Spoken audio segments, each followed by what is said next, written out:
Todos nós, capixabas, estamos sendo chamados para um pacto pela vida. O governo do Espírito Santo já instalou mais de 1.300 novos leitos de UTI para atender aos doentes da Covid. É o equivalente a 13 hospitais de campanha, com a vantagem de que a maioria dessa estrutura continuará funcionando depois da pandemia. Mas, para reduzir o número de mortes, agora é preciso que cada um faça a sua parte. Essa é uma tarefa de todos. Fique em casa o tempo que puder. E se tiver que sair, use máscara e evite aglomerações. Quanto mais pessoas nas ruas, mais teremos doentes nos hospitais. Trabalho, responsabilidade e respeito ao próximo. É assim que estamos unindo governo e sociedade para enfrentar a Covid e proteger vidas. Governo do Espírito Santo. Todos nós,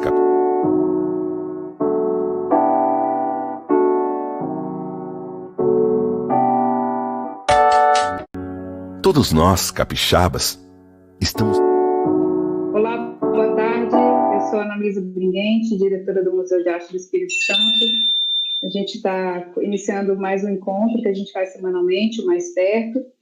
E hoje nós temos aqui o Gabriel Menotti e o Roberto Moreira. E eu vou falar um pouquinho a respeito do que a gente vai discutir, vou apresentar os dois, tá bom? Lembrando que nós estamos em 5 canais de retransmissão. Preferencialmente, gente, quem estiver assistindo, fiquem no YouTube, que parece ser uma plataforma um pouco mais firme. Nós estamos no YouTube da Secretaria de Cultura, no Instagram da Secretaria de Cultura e do Mais, e no Facebook da Secretaria de Cultura e do Museu também. Vou falar um pouquinho do encontro de hoje. O título é o seguinte: Vídeo Museus, Lugares para a Imagem. Em 1977, o vídeo entrou no mundo da arte brasileira pelas portas do MAC USP, graças à criação de um núcleo de experimentação pioneiro no país. Agora, em tempos de pandemia, é o mundo da arte que entra no vídeo, conforme a tela se torna o principal espaço expositivo ao nosso alcance. Nesse encontro, Gabriel Menotti conversa com o curador Roberto Moreira Cruz sobre a relação multilateral entre a instituição e a mídia na condução da experiência estética. Os participantes falarão a partir de projetos recentes, as exposições Vídeo MAC, levantamento de acervo realizado por Roberto em pesquisa de pós-doutorado e Museu Sem Paredes, na qual Menotti propõe uma virtualização do mais. Vou falar um pouquinho agora de quem são os nossos convidados. Gabriel Menotti, professor universitário, curador independente, atuando em diversas formas de cinema. Atualmente trabalha como professor assistente em curadoria e imagem em movimento na Queen's University, em Ontário. É autor e organizador de diversas publicações sobre tecnologia e imagem lançadas no Brasil e no exterior. Seu livro mais recente é Practice of Projection, Histories and Technologies, da Oxford University Press, coeditado com a Virginia Christ. Coordena a rede de pesquisa e festival Besides the Screen. Sobre nosso outro convidado, Roberto Moreira Cruz. É curador independente e produtor cultural, com formação em Comunicação e Cultura, com mestrado na UFRJ, Comunicação e Semiótica, com doutorado na PUC São Paulo, e pós-doutoramento pelo Programa de Pós-Graduação Interunidades em Estética e História da Arte da Universidade de São Paulo e do Museu de Arte Contemporânea, MAC USP. Foi professor assistente nos cursos de Jornalismo e Publicidade da PUC Minas Gerais, como gerente de projetos no Itaú Cultural, realizou projetos de pesquisa, mostras, exposições e eventos culturais nas áreas audiovisual e artes visuais.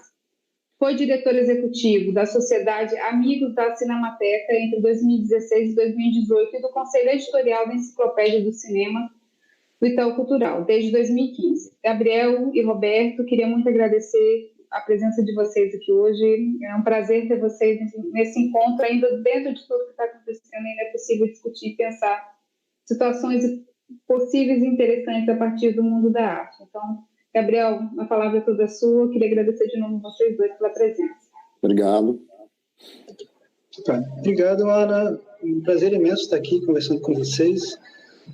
Uma honra ter o Roberto como interlocutor, pessoa que eu admiro muito, um dos principais curadores aí de cinema experimental, principalmente do país, responsável por tantos projetos dentro e fora depois do Itaú, que difundiram, resgataram a história desse campo por aqui, né? E como você comentou, a tônica, talvez, dessa conversa hoje é um pouco esse projeto, essa exposição que está agendada para acontecer no Mais em algum momento, ou estava agendada para acontecer no Mais, chamada Museu Sem Paredes, que foi uma exposição pensada a partir da reforma do museu e proposta para essa primeira, para o segundo edital, na verdade, que a Secretaria organizou de exposições para a instituição. A ideia de Museu Sem Paredes, primeiro, é uma resposta até à própria condição do museu hoje em dia, né? Porque a reforma acabou derrubando todas as paredes internas do museu, a maior parte delas, criando uma grande galeria, e também as paredes que ligavam o museu ao exterior, né? Que isolavam o espaço interno do museu do exterior. Então, o que era antes um cubo branco recuperou um caráter de arquitetura mais doméstica, mais convencional, talvez, né? O que é muito interessante, mas que também pode ser um problema para certos projetos expositivos. Eu estava também envolvido agora com a curadoria da exposição do Miro Soares, que na verdade ia ser a primeira exposição a acontecer no museu por conta de editais, uma exposição de fotografias, vídeos e projeção, e a gente estava um pouco, na verdade, tentando resolver o problema de como seria apresentar esse tipo de trabalho no museu que o Mais tinha se tornado, né? Porque a princípio não tinha onde pendurar monitor, não tinha onde projetar a parede e, é claro, não tinha como controlar, projetar a parede, não tinha como onde projetar a imagem, não tinha como controlar também a iluminação do local. Claro que existem soluções que foram pensadas junto com a reforma, como telas que segmentam o espaço, fios de aço para poder pendurar quadros, mas, obviamente, isso cria um outro nível de desafio para o projeto expositivo, né? A gente perde o cubo branco, o que é um problema, mas também é uma vantagem. Ou é uma vantagem, mas também é um problema, né? As mesmas paredes que dão a estrutura para uma exposição, elas são uma limitação do espaço museográfico. E aí a ideia do Museu Sem Paredes responde um pouco a essa perda de paredes, que é meio um pouco uma perda de chão também, né? É claro que tem aí uma segunda referência, que é a tradução do livro do André Malraux, Museu Imaginário, né?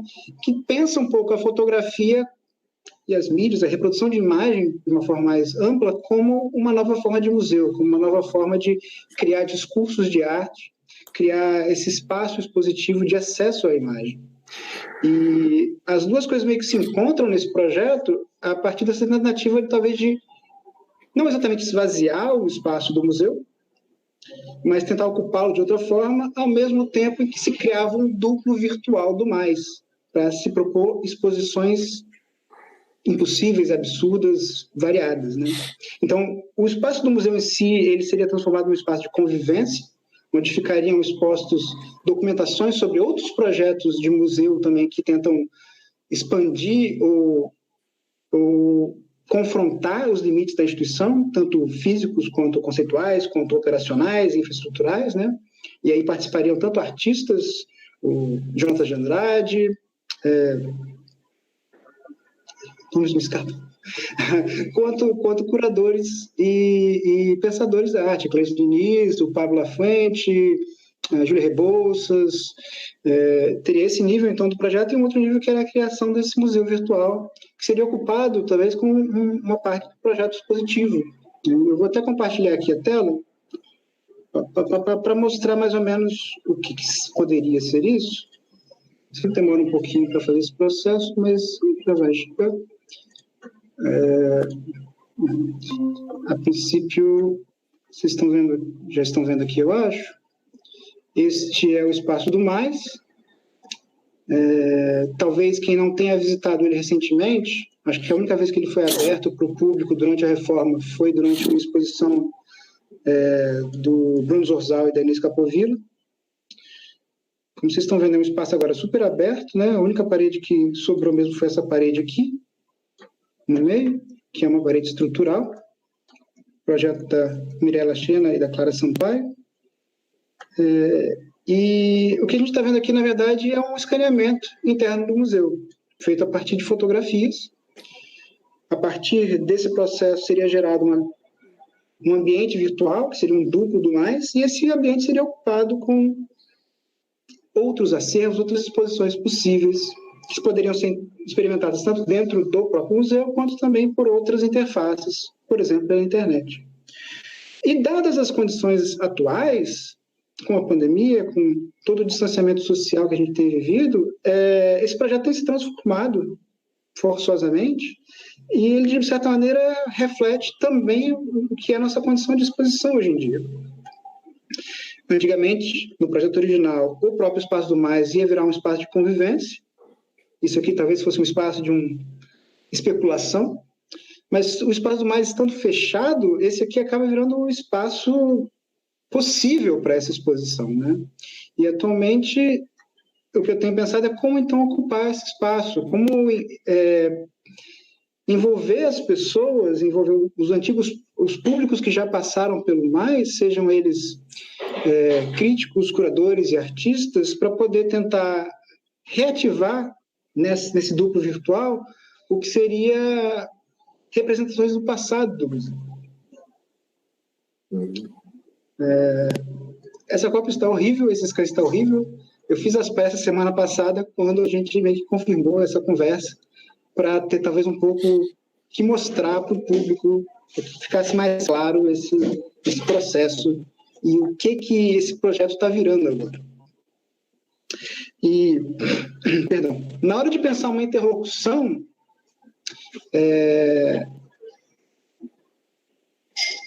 me veio na cabeça imediatamente esse projeto que o Roberto acabou de lançar com o MAC, em que ele resgata o histórico acervo. Estou tentando desligar aqui Stop presenting, desligar compartilhamento de tela, voltei. Veio na hora esse projeto do Roberto, que ele resgata o famoso acervo do MAC, que, como ele vai contar para a gente daqui a pouquinho, era um acervo que realmente estava completamente perdido, né? E pouco tinha sido acessado e visto até hoje pelos artistas e até pelos pesquisadores, né? E é claro que eu acho que a comparação desses dois projetos assim, leva a gente a pensar em duas questões principais. Uma é essa questão do museu como um espaço de acesso à cultura, à nossa produção artística, a nós enquanto civilização, enquanto projeto social e projeto humano, talvez, né? E o museu faz isso por meio de exposições, e o museu faz isso também por meio das suas coleções e acervos, e mediatecas e bibliotecas. E também o museu como talvez esse espaço de projeção de futuro, de criação de novas possibilidades de linguagem, porque um aspecto que a gente sempre conversa, a gente que se interessa pela história da imagem no Brasil, é o quanto que esse projeto do laboratório de vídeo do MAC não foi realmente um espaço fundamental para que o vídeo fosse introduzido aqui, porque os artistas não tinham condições de ter o seu próprio equipamento. E, é claro, ainda existe, além disso, a chancela institucional, né? Quando é que isso vai ser arte? Como isso vai ser arte? Vídeo é arte? Hoje em dia é um assunto resolvido, mas as mídias digitais, algumas formas de imagem, ainda encaram esse tipo de obstáculo formal, né? Existe quase um precedente de que certas coisas não podem ser arte por causa das suas mídias, e que são questões que a própria arte contemporânea já respondeu há muito tempo, já resolveu há muito tempo, né? Então a gente vê como é que o museu, às vezes, ele é importante para dar esse aval e também, às vezes, dar a própria infraestrutura necessária para os artistas fazerem a exploração possível. No caso do projeto do MAC, o próprio vídeo, e aqui a gente está tentando, talvez, pensar um pouco o uso da realidade virtual e desses ambientes navegáveis, interativos, imersivos, como um outro espaço para o acesso a aspectos da obra, ou talvez um outro espaço para outros tipos de obra também. E acho que essa é um pouco, talvez, o que está por trás dessa conversa e desse diálogo aqui, né? Porque ultimamente a gente tem realmente experimentado muito do que é a cultura e do que é a arte, vários formatos, várias mídias que antes elas existiam em diversas configurações materiais, elas têm chegado para a gente a partir da tela, de certa forma a partir do vídeo.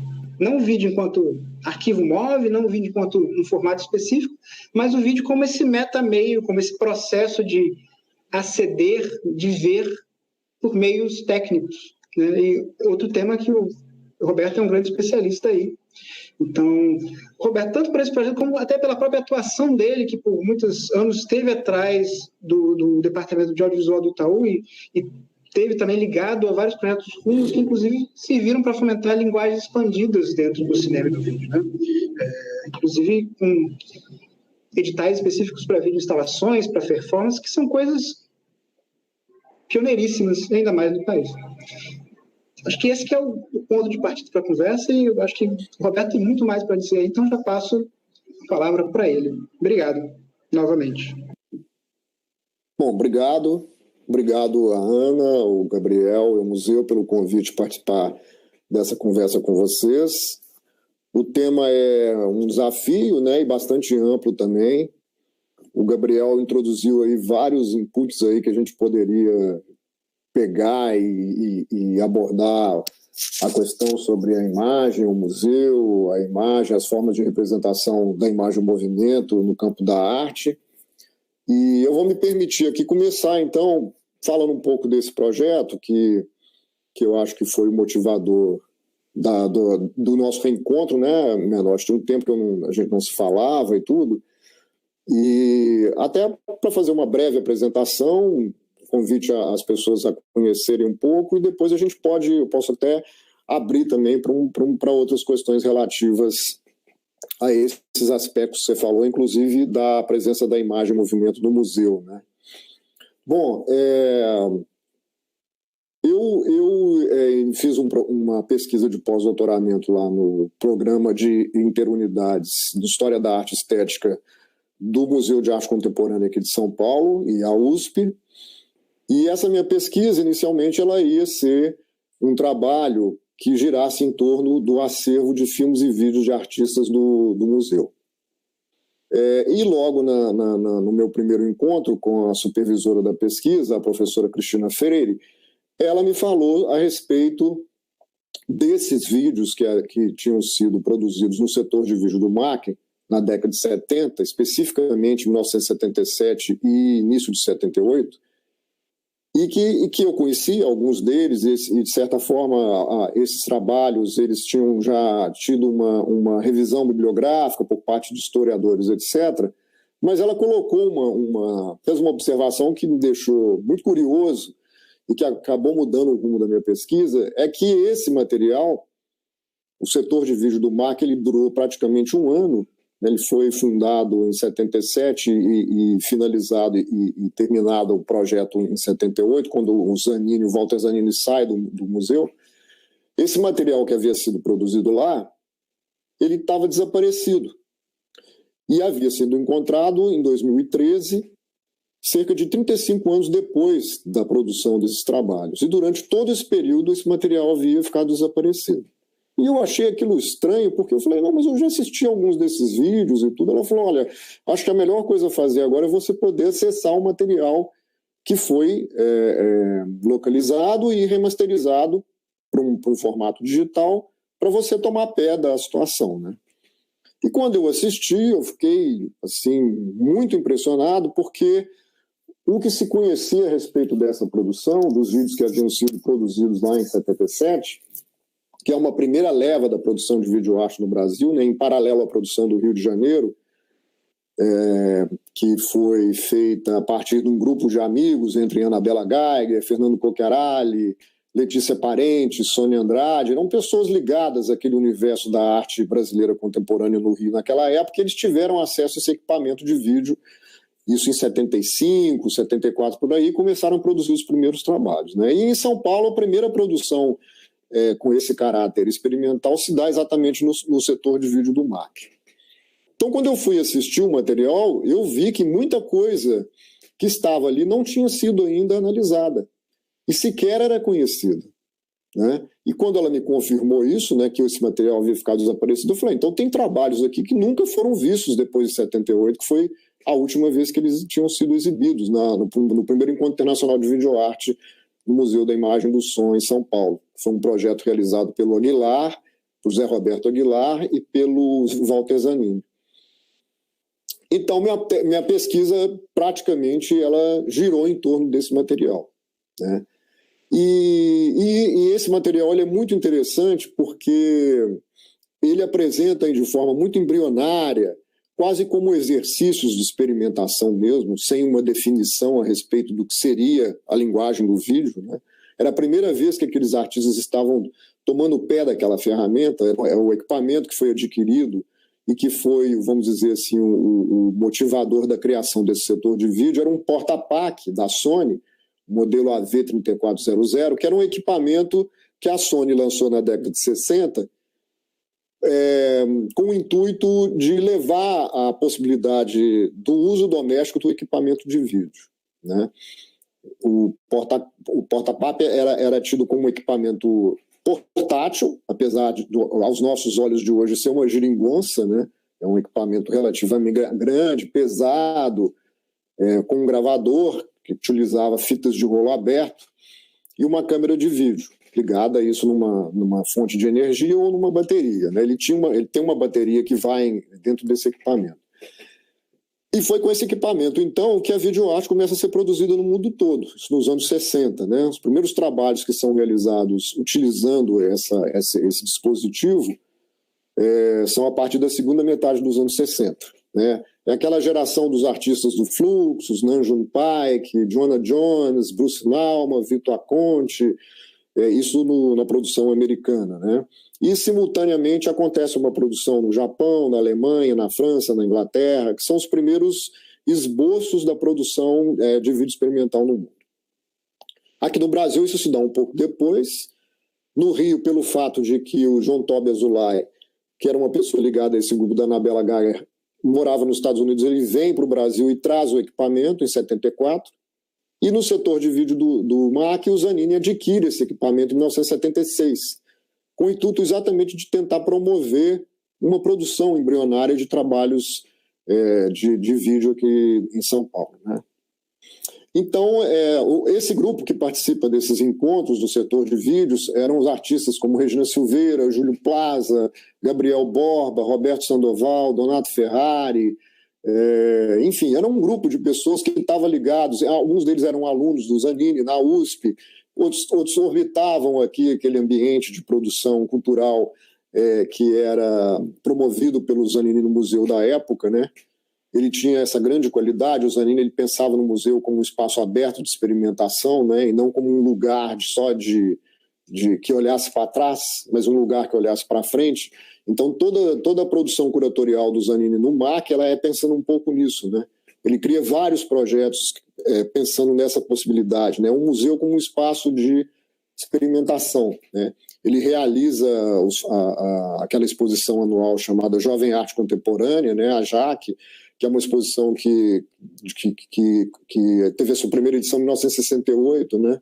Com a fundação do MAC, e ele então é um ativador cultural.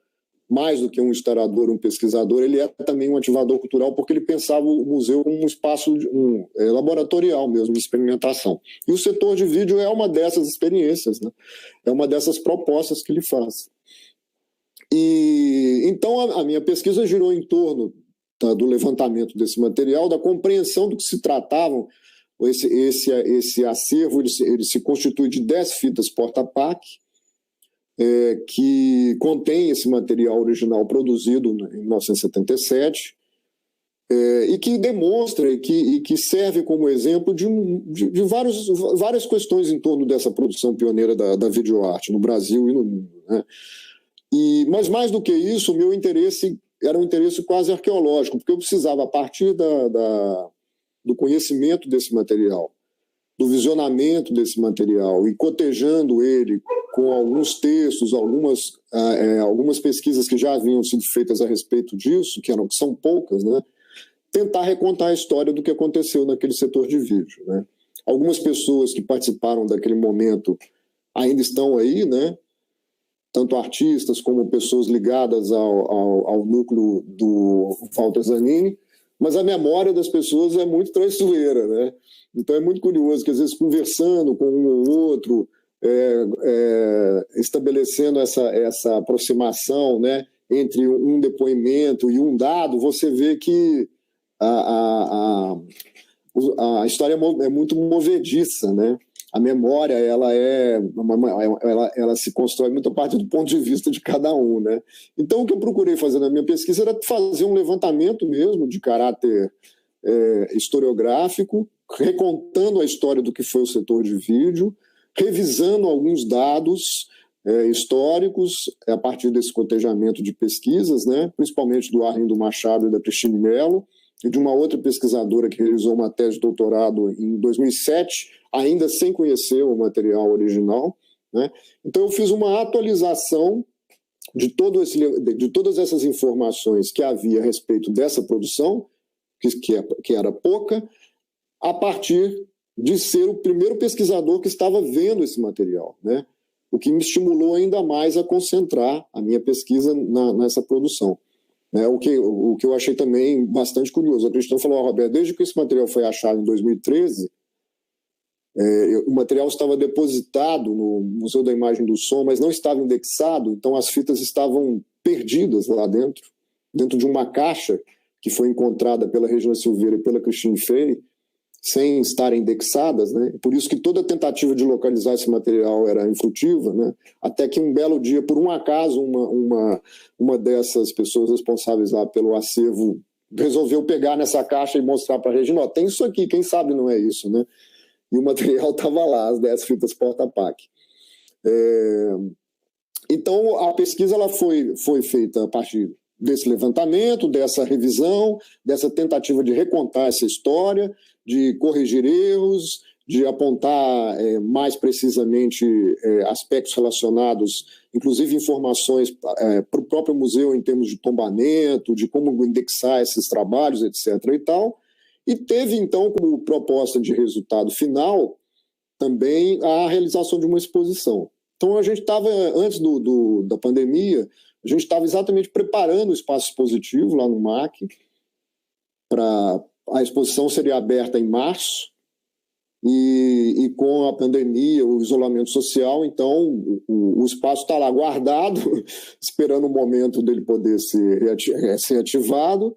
E como também uma consequência, né, desse processo todo de revisão a respeito da função do museu, de como o museu pode se aproximar do seu público além do espaço físico propriamente dito, né, foi então feita a proposta de se criar esse site, né, que já está no ar. O endereço é video.mac.usp.br com esses vídeos e alguns documentos históricos que fazem parte do arquivo de documentação lá do museu. Então, o que as pessoas podem ver nessa versão online da exposição algumas informações um pouco mais de caráter curatorial a respeito desse material, e o principal, assistir os vídeos, né?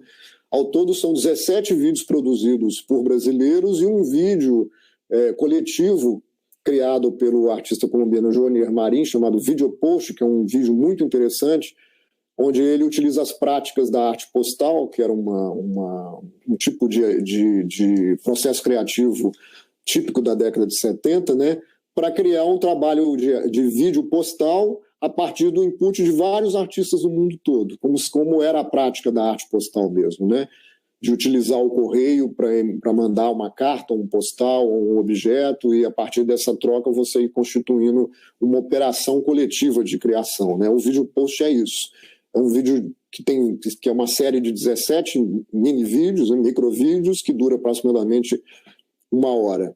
Então, esse material está disponibilizado para o público agora. Muitos desses vídeos, como eu falei, são vídeos que nunca foram exibidos desde 1978, alguns deles desconhecidos pela própria historiografia da videoarte brasileira, e uma oportunidade, então, disso poder ser acessado agora, além das paredes do museu, né, para um público maior e no mundo todo, né, o que eu acho que é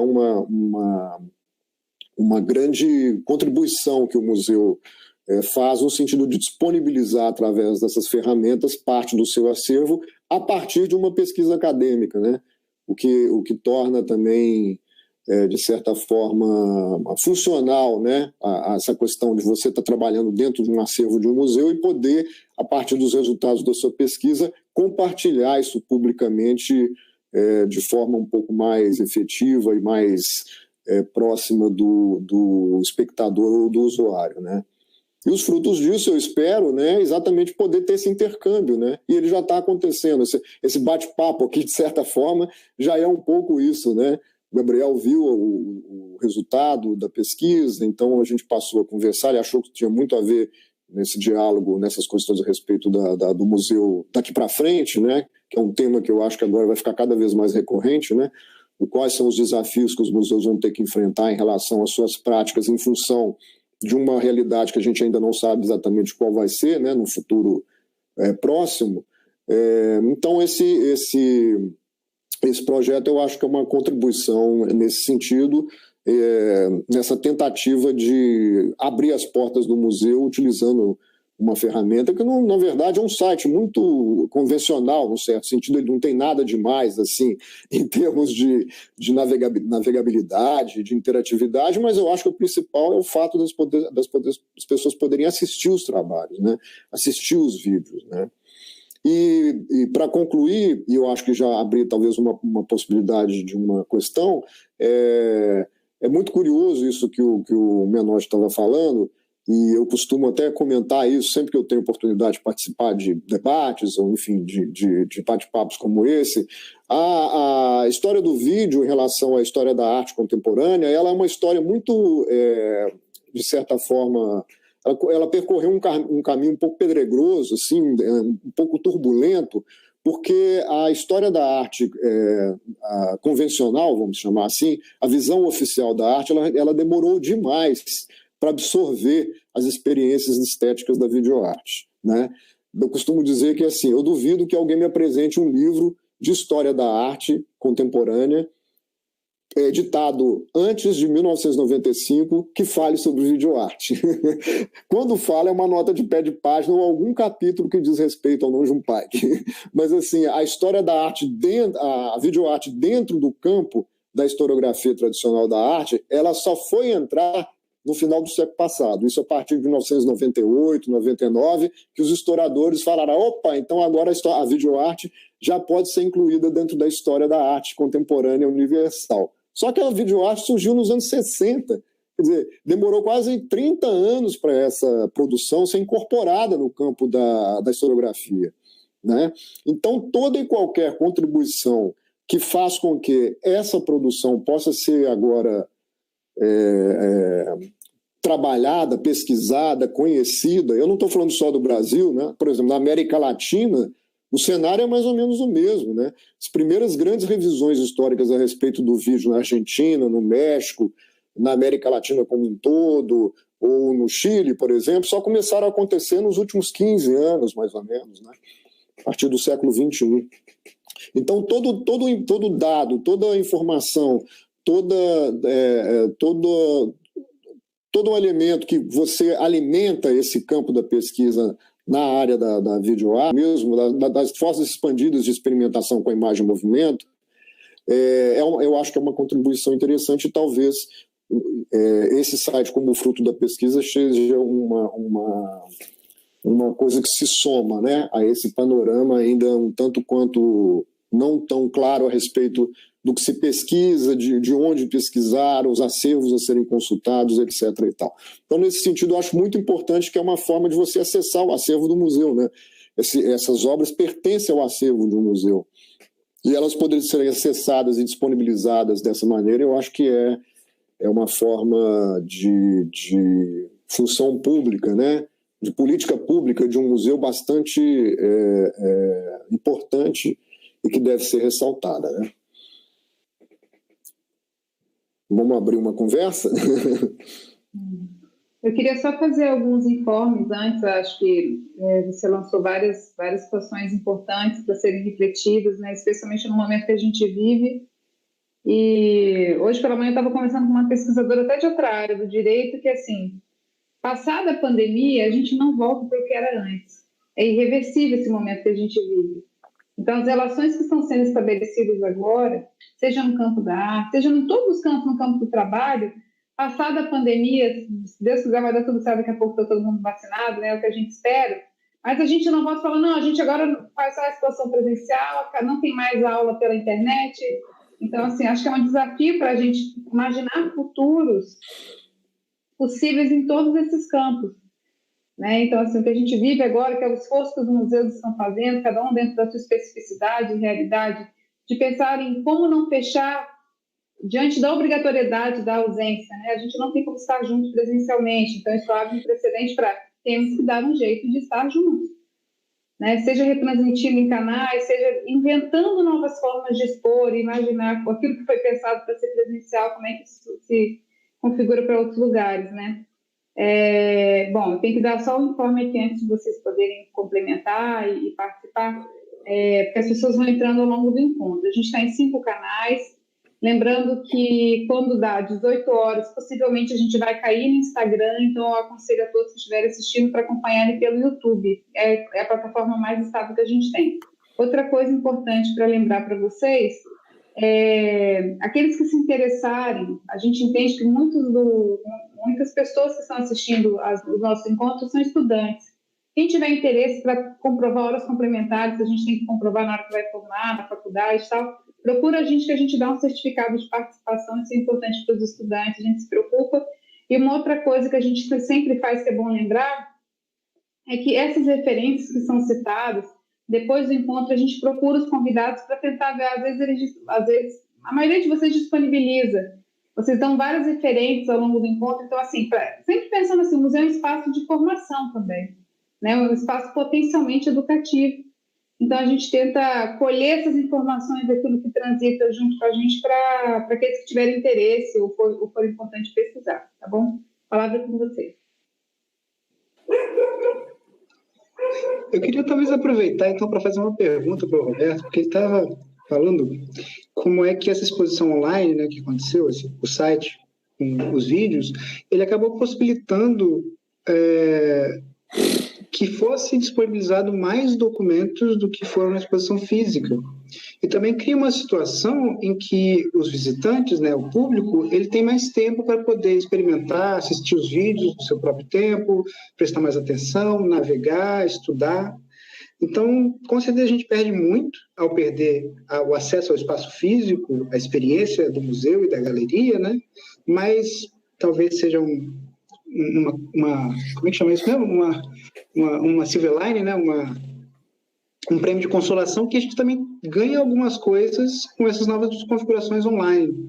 Obviamente, existem uma série de problemas com o acesso às coisas pela internet, né? A gente pode talvez conversar sobre isso muito depois, mas eu acho interessante como a gente ganha também essas coisas, e eu queria que o Roberto talvez falasse um pouco sobre isso também, e sobre essa exposição que a gente não está experimentando agora no MAC, né? Se a gente ganha esse tempo e esse conteúdo na internet, o que a exposição traz que a gente não está vendo agora?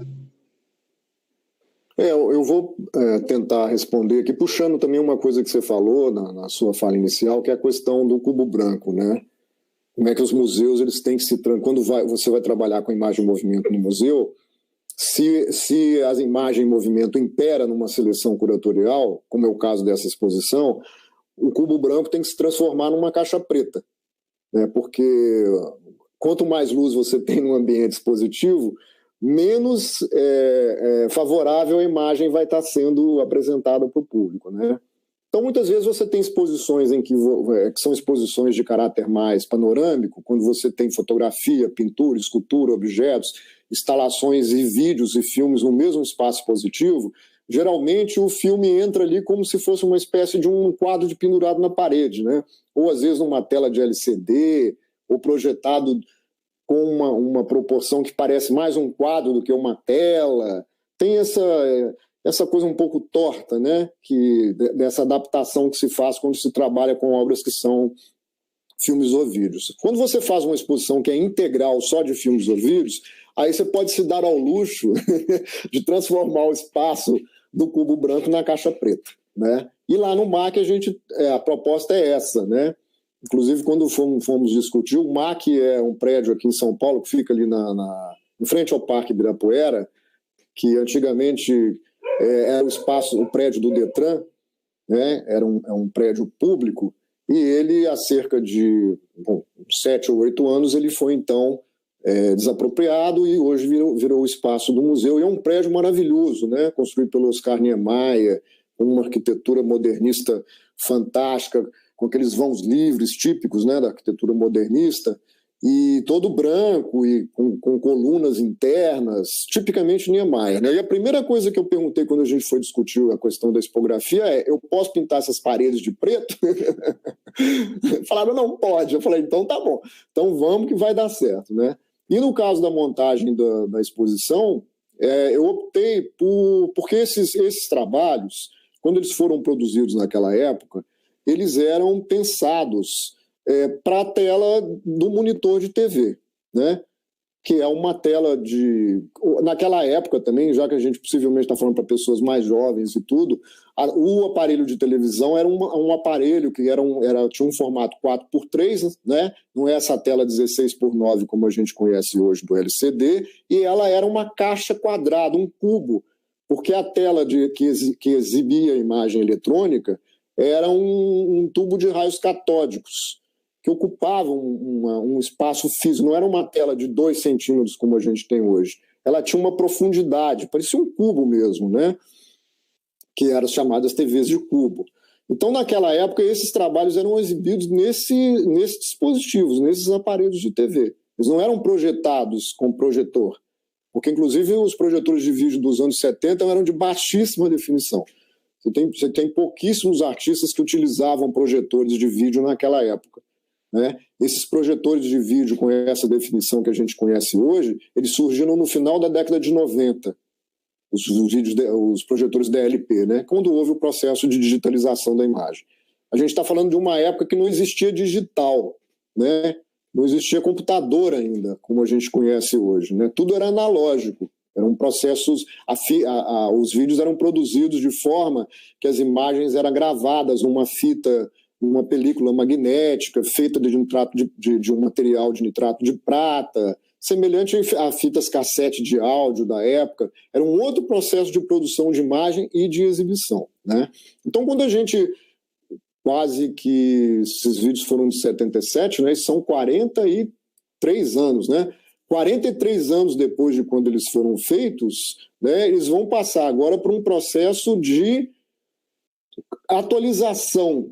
E isso é uma proposta curatorial, porque eu poderia continuar a exibir eles em telas de televisão, né? E hoje, na museografia atual, eles estão usando até um monitor que, na época, foi criado pela Sony, que era muito utilizado para esse tipo de exibição, que era o Sony Cube, ou o Hantarek, que era um monitor alemão, que eram os monitores que eles eram quadrados assim e eram muito utilizados nos museus.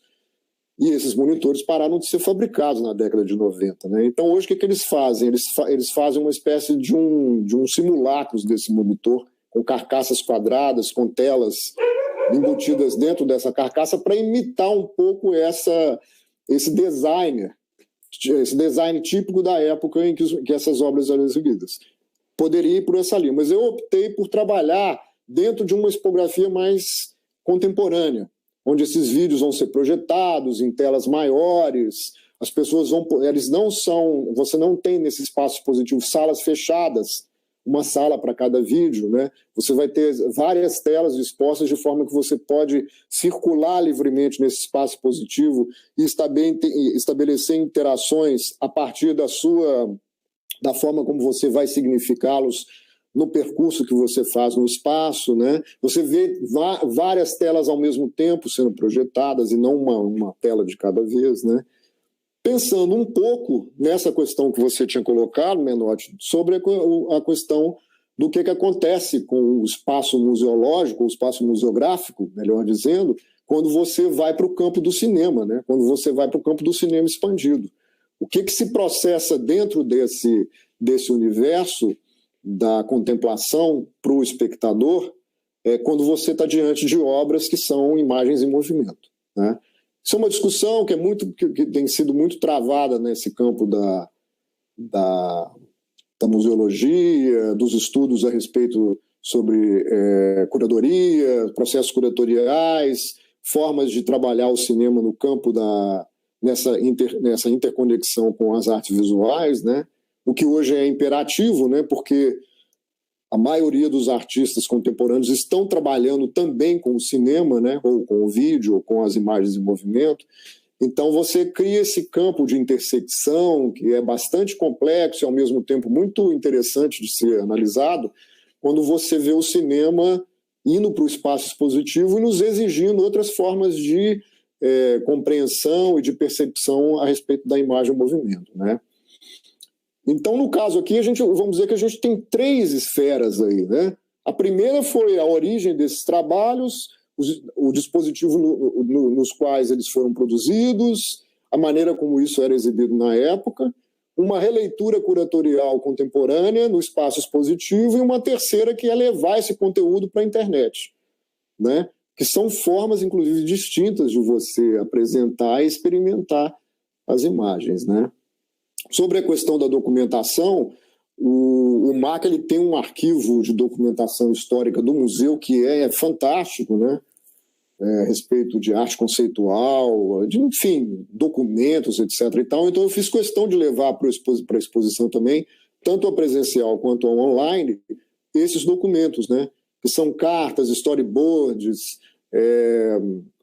boletins informativos que falavam um pouco da programação sobre vídeo que acontecia no setor de vídeo daquela época, né? No Espaço B, que era uma pequena sala de exibição que o Zanini criou dentro do MAC, ali, quando o MAC ainda era lá no pavilhão da Bienal, né? Na Ibirapuera. E, então esse material também está disponibilizado, que é uma forma de você criar também associações interpretativas no campo da pesquisa, né? Quando você analisa obra e documento, né?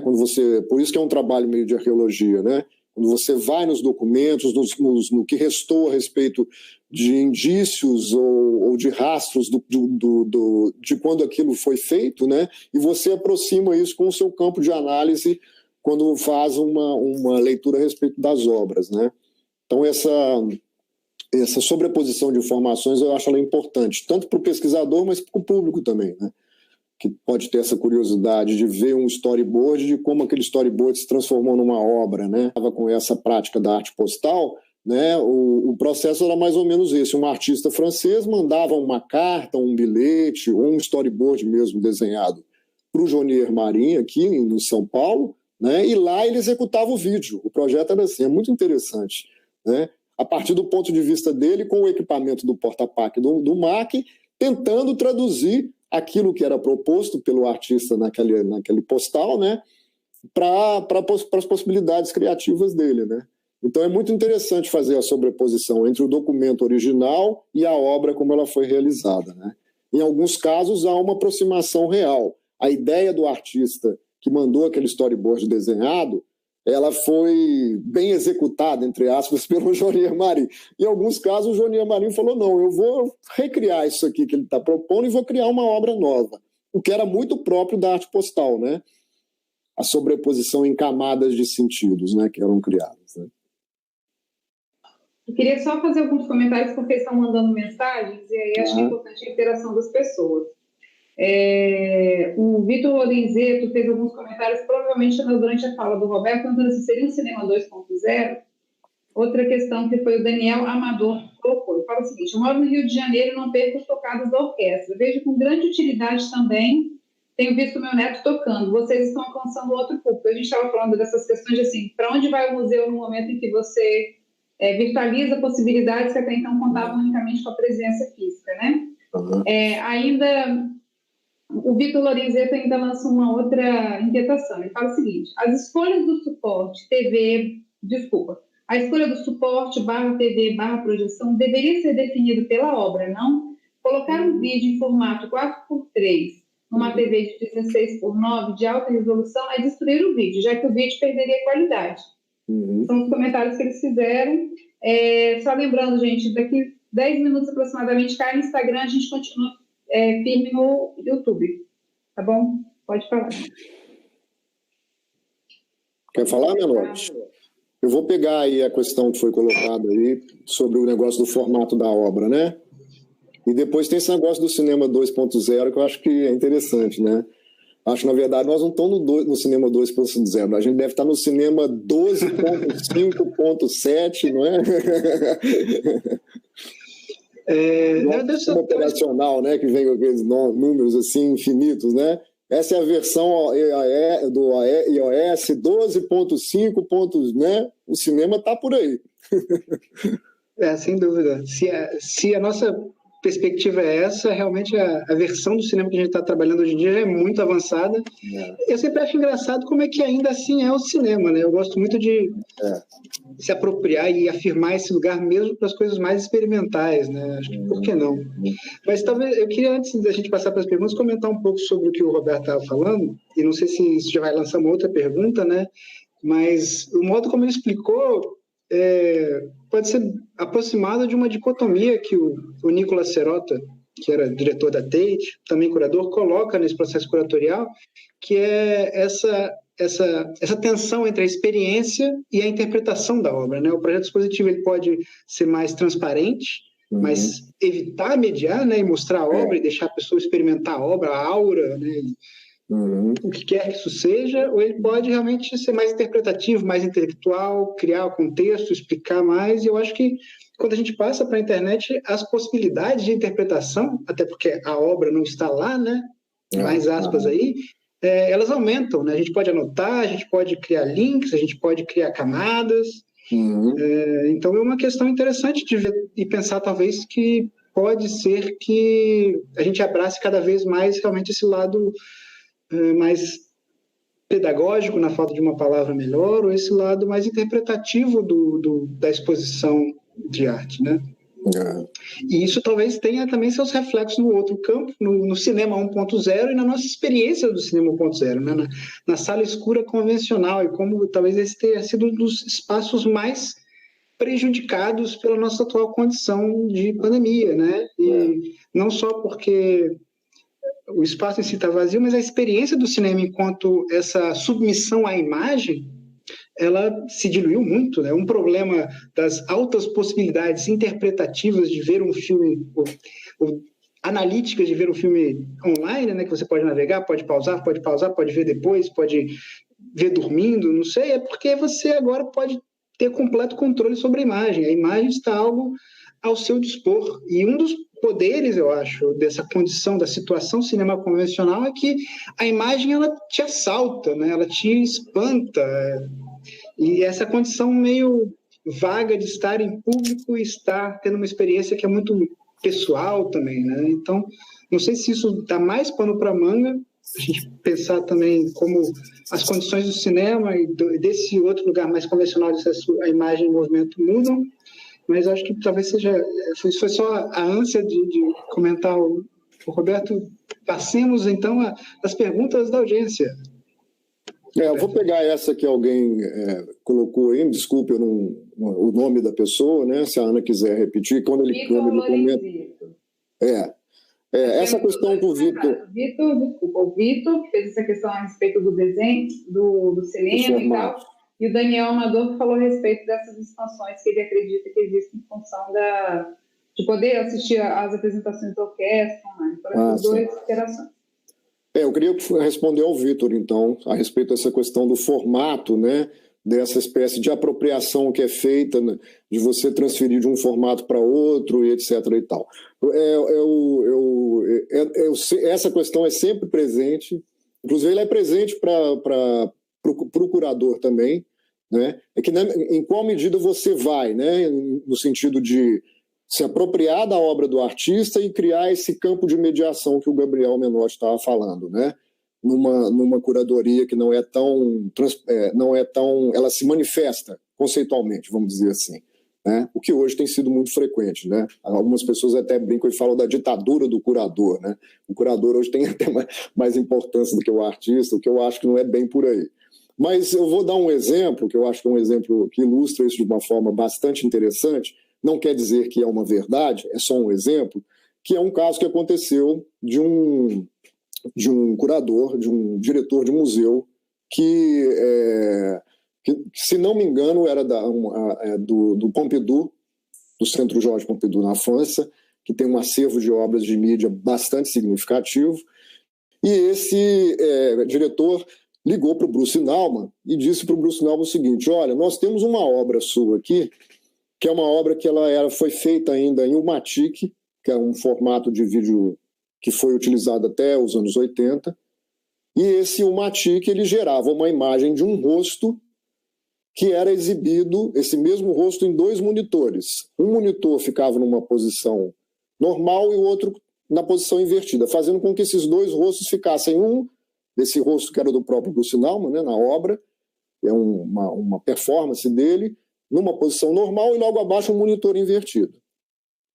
E essa obra, quando foi criada, ela era exibida utilizando um player U-Matic, que usava uma fita de vídeo, etc., e 2 TVs de tubo quadradas, né?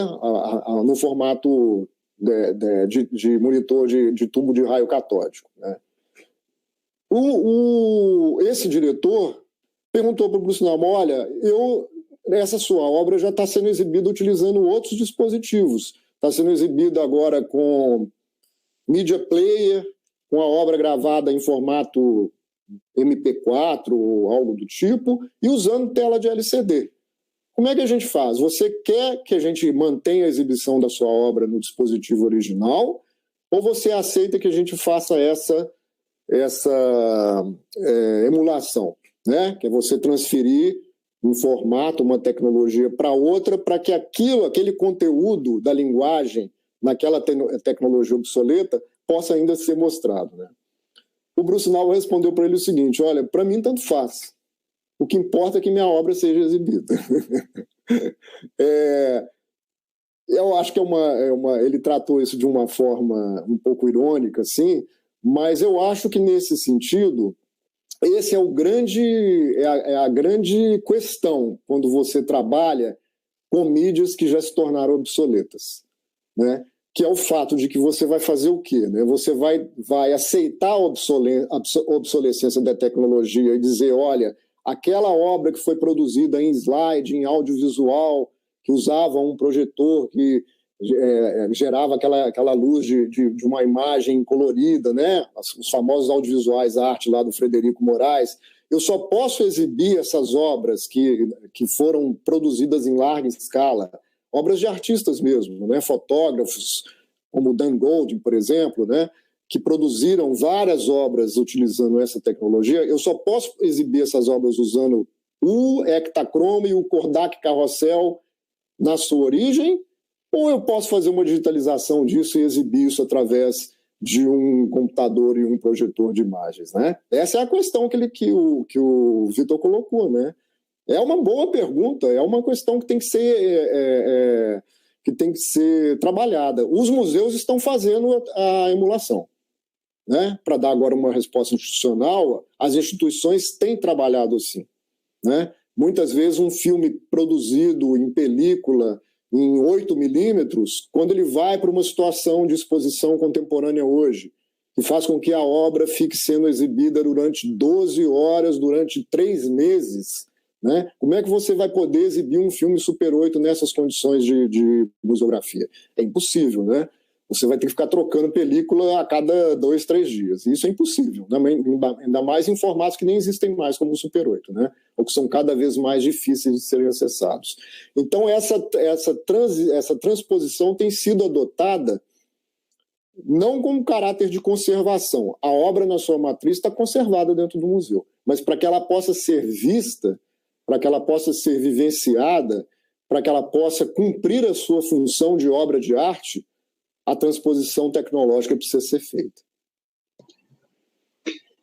Talvez expandindo um pouco a questão, esse é um problema que a arte digital, nesses campos que lidam com computadores, novas mídias, se preocupou desde o início, porque a quantidade de variações em obras, né, nesse quesito, elas são muito maiores que do vídeo.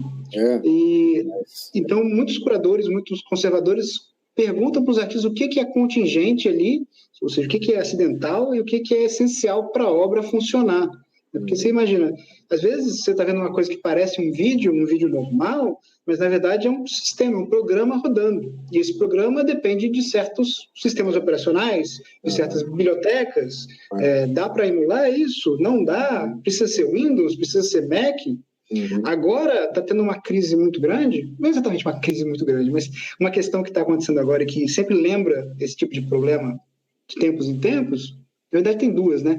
Uma é que no final do ano, o Flash, que já foi da Macromedia e agora é da Adobe, né, que é uma linguagem de programação e também é um formato de mídias audiovisuais, online, de animação, interatividade, ele vai ser completamente descontinuado. Então, todo o material que foi produzido até hoje em Flash, isso são obras de arte, isso são sites, isso são jogos, ele vai se tornar inacessível. Como é que você trata disso, né? Você cria uma máquina que vai emular isso, vai criar o Flash simulado, você vai gravar tudo isso em vídeo para poder manter uma noção para os públicos futuros de como isso funcionava, né? É uma questão. E outra questão interessante, talvez, nesse momento que está acontecendo agora mesmo, é um conflito, que não tem muito a ver com arte, mas se vocês pensarem bem, tem, entre a Apple e a Epic. A Apple é a empresa que faz o iPhone, que faz o Mac, que faz os iPads, e a Epic é uma empresa de videogame, que faz um jogo chamado Fortnite, que é um dos jogos mais famosos que tem por aí, né, mais jogados. Também faz um outro produto que é o Unreal Engine, que é um sistema para fazer jogos de videogame, mas também está sendo utilizado hoje em dia para fazer realidade virtual e para fazer efeitos especiais no cinema. E a Epic resolveu tentar começar a vender os produtos dela dentro da loja da Apple, do iPhone, pelo sistema financeiro dela mesma. Então, com isso ela conseguia driblar a taxa que ela teria que pagar para a Apple. A Apple tirou tudo da Epic do ar, impediu eles de continuar usando o sistema. A Epic usou isso como o disparador para uma campanha de mídia, de propaganda contra a Apple, fazendo piada com a própria Apple. E agora a Apple está ameaçando impedir que a Epic continue desenvolvendo softwares para toda a arquitetura do Mac, do iPhone, do iPad e assim por diante.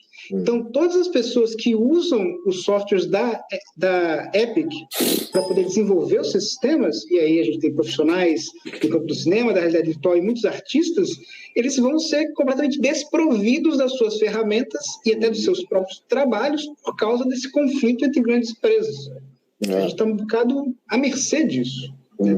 Obviamente, é um contexto em que o papel da instituição museu acaba sendo muito pequeno, né? Como é que o museu vai se contrapor a esse tipo de questão?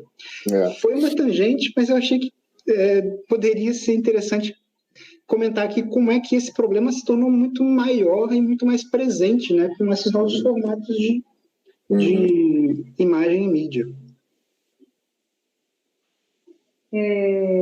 Eu tenho um outro comentário aqui, do Alberto Labuto. Ele fala o seguinte: como vocês observam a ideia do mobile first ao pensar a experiência artística do vídeo nessa perspectiva de possibilitar ou ampliar o acesso às imagens?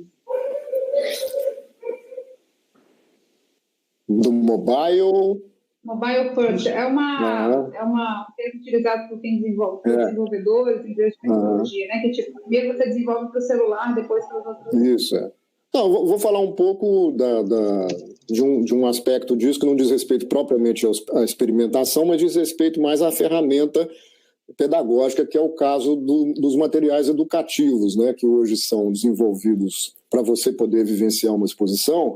E esses materiais hoje, ao invés de você chegar lá no museu e pegar o áudio guia, né, como se fazia antigamente, os curadores ou as instituições têm desenvolvido apps que você baixa no seu celular e você faz uma navegação paralela no celular durante a sua visita à exposição ou revisita a exposição quando chegar em casa de uma outra maneira, né?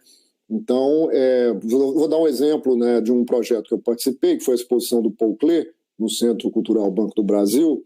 Eu fui diretor de conteúdo da exposição, junto da Expomos, e uma das ferramentas que foram criadas, porque a exposição do Paul Klee foi uma coleção que veio do Centro Paul Klee, né, que fica em Berna, onde tem o maior acervo da obra do Klee, e essa exposição foi toda feita em parceria com esse museu. Então a gente também criou, junto com o museu na Suíça, esses dispositivos, né? Eles mandaram, na verdade, o dispositivo foi todo desenvolvido aqui. Eles mandaram o conteúdo de algumas formas de leitura ou de apropriação que poderiam ser feitas sobre a seleção curatorial, que estava disponível aqui no Brasil. Algumas desse conteúdo eram conteúdo desenvolvido pelo educativo do museu na Suíça e outros foram adaptados aqui no Brasil. Então foi desenvolvida uma ferramenta, né, por aquele grupo chamado Museia, que tem feito o material educativo do CCBB. Então a gente fez isso, né? Você poderia também fazer uma visita à exposição de uma forma muito simples, sem grandes... sem pensar propriamente a transposição de realidade virtual do espaço positivo para esse ambiente educativo, não era isso, era mais tinha uma função pedagógica mesmo, né? Aquelas coisas de aproximar QR Code, ler sobre a obra, ler alguns conteúdos paralelos àquilo, assistir um vídeo que complementava a informação sobre esse material, né? Então, nesse sentido, se é um pouco por aí que a pergunta propõe, hoje você está se pensando muito nisso, né? Como você criar dados, porque antes a gente fazia o quê? Publicava um catálogo, né? Que inclusive é sempre uma contribuição, né? Quando você cria um projeto dessa natureza, que é o que fica, né? Eu sempre brinco às vezes falando assim, não, a gente faz curatorias de exposições, na verdade, pensando no catálogo e não na exposição, porque o catálogo é o que fica, né? A exposição fica lá 2 meses e depois desaparece, né? E, então essas ferramentas, elas são umas formas de transformar essa produção de conhecimento curatorial em algo permanente. Essa é uma delas, né? Você ter uma complementação do que a exposição ofereceu de maneira mais contínua e mais permanente. É por isso que eu, por exemplo, acho que sites assim, que não são só sites informativos ou de programação dessas instituições é o ideal. E a maioria das instituições culturais, hoje, elas estão mais interessadas só na programação, né, quando elas vão para o espaço da internet, né? Os sites, geralmente, às vezes ficam, não dos museus, mas assim, dos centros culturais, etc., às vezes ficam muito mais preocupados em colocar conteúdos informativos do que conteúdos de pesquisa permanente, né? Quantas mil vezes a gente vai fazer uma pesquisa a respeito de uma exposição que aconteceu num centro cultural há 5 anos atrás, a única coisa que você encontra lá é o press release, né, da exposição, né? Isso é quase frustrante, né? Porque aquela ferramenta que poderia ser também uma ferramenta de pesquisa, ela se transforma só numa ferramenta jornalística, né? O que também é legal, mas que poderia ser muito mais, né? Então, nesse sentido, voltando ao início da conversa, esse projeto do Videomac, quando ele vai para a internet, vai com conteúdo, e vai com conteúdo pré-pesquisa, disponibilizando inclusive a possibilidade de você assistir os vídeos na sua íntegra, né? Eu acho que é uma contribuição bastante importante nesse sentido, né? É uma ferramenta não só de entretenimento ou de informação, mas ela é de pesquisa também, né? Uma pergunta, Menotti, antes de você falar. Com relação a esse projeto, Roberto, é perene isso? Isso fica permanentemente disponível? Ou isso vai sair do ar com o fim da exposição? Não, é permanente. Isso é incrível, porque para quem quiser pesquisar sobre isso depois, está lá. Está lá. Ele foi criado até fora de uma... A gente criou ali no WordPress, para possibilitar um tipo de navegabilidade e disponibilização de conteúdo que o próprio site do MAC não iria permitir.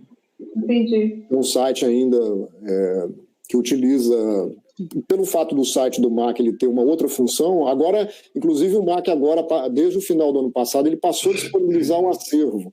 Quer dizer, até então, e nem isso eles ainda estavam antenados. Agora sim, porque também é uma coisa muito importante, né? Inclusive, talvez é a maior função do museu, né?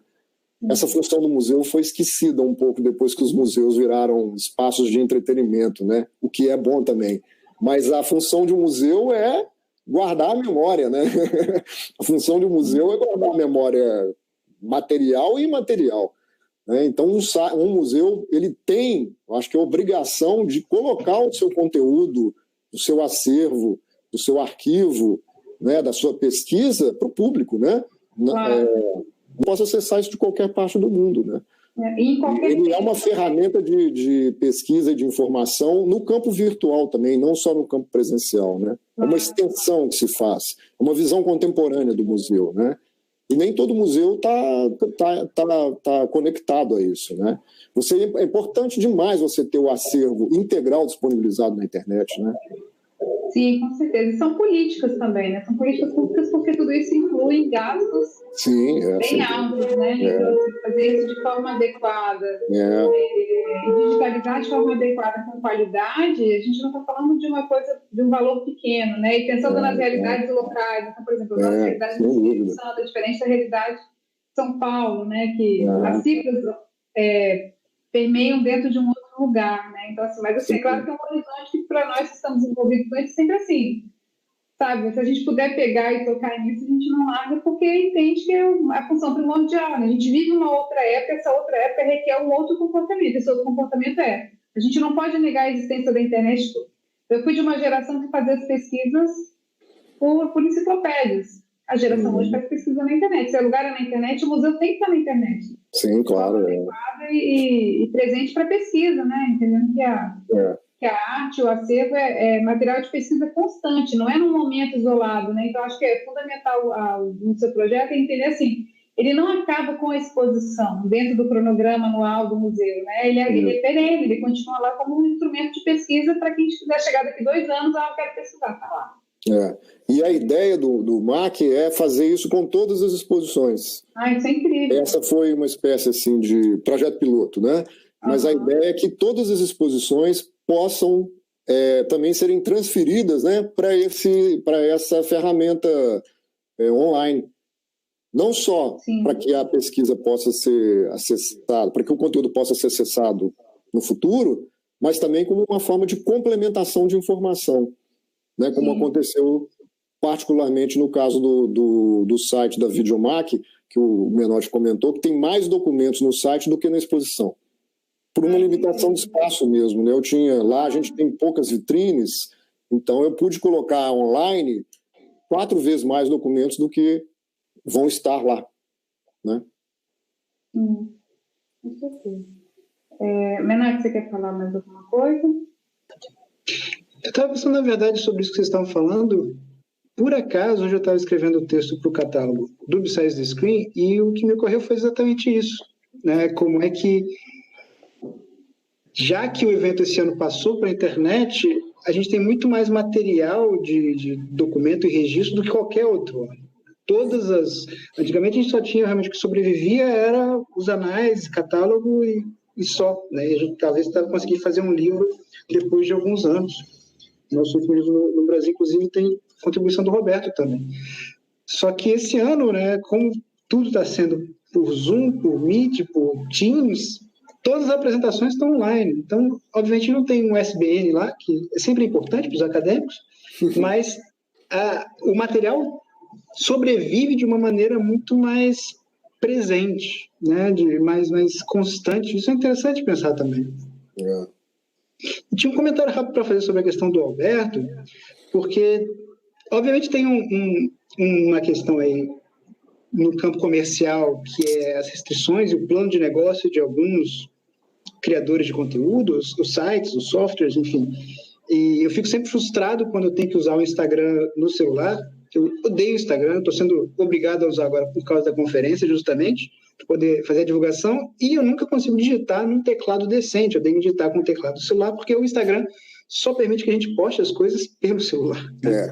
Mas tem um lado talvez positivo disso, a gente pode encarar isso de uma maneira mais positiva, porque às vezes em trabalhos artísticos isso também está ligado ao tipo de experiência, ao tipo de contrição ali que o artista quer propor, né? Alguns trabalhos são para celulares, ou para internet, ou para TV de tubo, para sala de cinema, e assim por diante, porque isso é uma parte da proposta, né, que está por trás daquela experiência estética. Então, acho que é interessante também, talvez, pensar por esse lado. Exatamente. Olha, vou conduzir agora para a gente fazer os encerramentos. Queria muito agradecer vocês dois, foi um prazer enorme. É bom imaginar que esses encontros, né, como um alento, que talvez fosse difícil realizar ele pessoalmente agora, o Menotti está fora, o Roberto está em outro estado e a gente está aqui junto, né? Então, essa talvez seja uma potência desse momento. Queria muito agradecer vocês, foi um prazer enorme. Eu vou fazer a apresentação da próxima semana, tá? Vamos lá, ó. Na próxima semana, deixa eu ajeitar aqui, colocar no lugar certo. Nós vamos ter a Camila Nunes e o Marcelo Fiara, eles são de Santa Catarina. E a Camila vai falar um pouco a respeito da produção dela de desenhos que ela faz durante a quarentena, que se chama Quando Tudo Isso Acabar. E o Marcelo vai tentar trazer uma perspectiva a respeito de um projeto que ele vem construindo para inserir artistas na realidade de atenção à saúde de Florianópolis. O projeto inicia com um momento de formação teórica conjunto de artistas e profissionais de saúde sobre a inter-relação entre esses dois campos, para, em um segundo momento, realizar oficinas, também conjuntas com usuários do Sistema Público de Saúde. Agora vou falar um pouquinho quem são os dois dos nossos convidados. A Camila Nunes é artista, curadora independente, crítica de arte e professora, atualmente doutoranda no programa de pós-graduação do CEARTE, da UDESC, foi gestora do Espaço Embarcação em Florianópolis, curadora do Espaço Cultural O Sítio e diretora do Instituto Maier Filho. Integrou o grupo de curadoria de Frestas Trienal de Artes, do SESC, e idealizou a Rede Artéria em parceria com o artista Bruno Vilela. É curadora do programa de exposições Memorial Maier Filho desde 2008 e autora do livro Espaços Autônomos de Arte Contemporânea, lançado em 2013 através da Bolsa Funarte de Estímulo à Produção Crítica. Atualmente pesquisadora e ministra aulas sobre arte brasileira contemporânea e está desenvolvendo um processo de criação que fricciona campos do conhecimento, como a psicanálise e o materialismo histórico, por exemplo. Interessa perceber como sistemas de linguagem se revelam, quais relações existem hoje entre o indivíduo e o coletivo, entre o pessoal e o político. Nosso outro convidado, que vai ser o Marcelo Fialho, graduado em Medicina pela Universidade Federal do Rio Grande do Sul, especialista em Psiquiatria pela Universidade Federal de Santa Maria, especialista em Gestão de Sistemas e Serviços de Saúde pela Universidade Estadual de Campinas, mestre em Saúde Pública pela Universidade Estadual do Ceará, médico psiquiatra da Secretaria Municipal de Saúde de Florianópolis, membro do APIS, Laboratório de Tecnologia e Inovação da Educação, pesquisa, extensão e atenção psicossocial e drogas, artista visual, compõe o duo O Tropicalista, Laboratório de Pesquisa, experimentação, desenvolvimento e divulgação de projetos e práticas artísticas e culturais. Bom, eu sempre faço questão de ler o currículo da maneira como os nossos convidados enviam, porque o que constitui as pessoas são suas trajetórias. Então, gasto um tempinho, mas eu acho que é importante dar esse mérito a cada um de vocês que topa participar. Então, de novo, meu agradecimento ao Menotti, ao Roberto, foi um prazer. Espero que a gente possa... O Menotti, certamente, a gente está trabalhando junto já, mas espero ter a oportunidade de trabalhar com você também. Roberto, é um prazer receber vocês aqui hoje. Igualmente. Obrigado, viu? Valeu. Xana, muito obrigado. Parabéns pelo trabalho que vocês têm realizado. Obrigado também a você de casa pelas perguntas. E força. Valeu, gente. Falou, Boa noite. tchau. Até semana que vem. Valeu, Roberto. Obrigada. Obrigado, viu?